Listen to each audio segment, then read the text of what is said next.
নমস্কার, দেখছেন কলকাতা টিভি। আপনাদের সঙ্গে আমি মধুবন্তী। শুরু করছি জেলার সারাদিন। আর শুরুতেই যে খবরে নজর রাখবো, রাজ্য বিজেপির ৩২ জন নেতার কেন্দ্রীয় নিরাপত্তা প্রত্যাহার।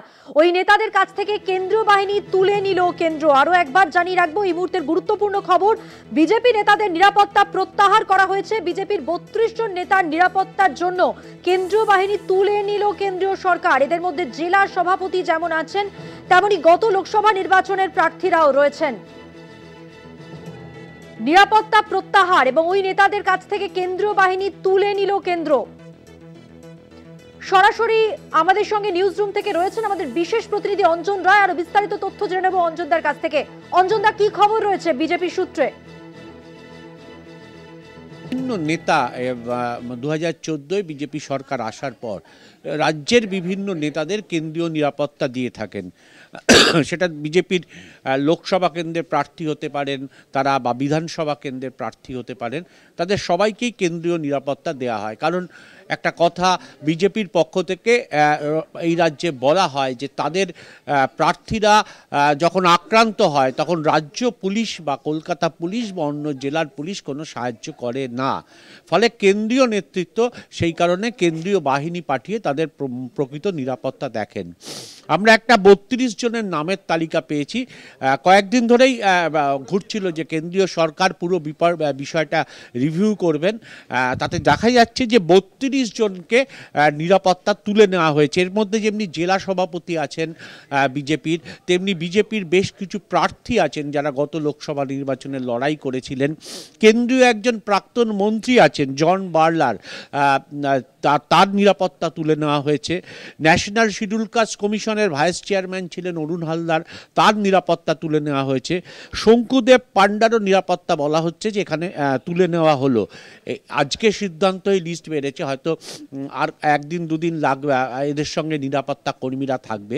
কিন্তু এদের নিরাপত্তার আর কোনো প্রয়োজন নেই, অর্থাৎ সেই অর্থে এরা রাজ্য বিজেপিতে সেইভাবে গুরুত্ব নয়, কার্যত সেটা বুঝিয়ে দিতেই কিন্তু কেন্দ্রীয় নিরাপত্তা তাদের তুলে নেওয়া হলো। এবং এই 32 জন কোনো না কোনো সময় রাজ্য বিজেপিতে দায়িত্বপূর্ণ পদে ছিলেন।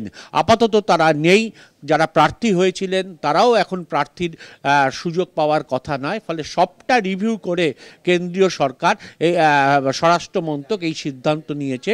32 জনের নামের তালিকা এসছে, সেই তালিকায় সবাই বিজেপির তাদের নিরাপত্তা কর্মী বা কেন্দ্রীয় বাহিনী তাদের তুলে নেওয়া হয়েছে বলে আমরা জানতে পেরেছি।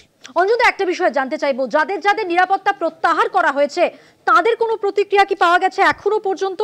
এখনো পর্যন্ত প্রতিক্রিয়া পাওয়া যায়নি।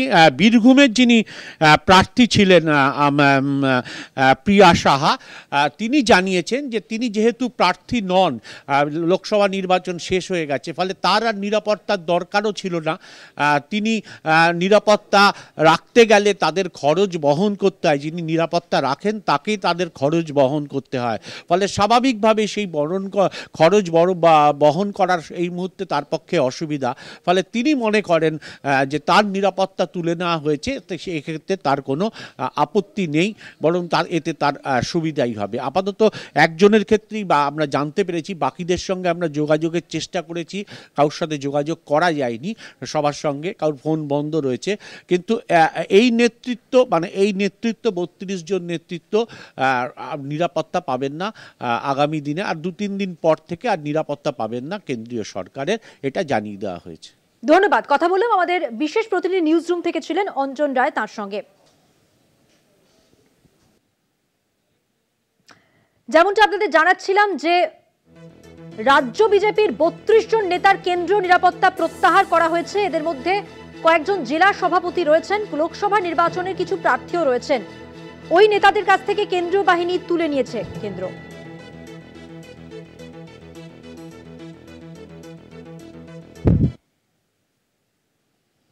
বিজেপি নেতাদের নিরাপত্তা প্রত্যাহার, বিজেপির 32 জন নেতার নিরাপত্তার জন্য কেন্দ্রীয় বাহিনী তুলে নিল কেন্দ্রীয় সরকার।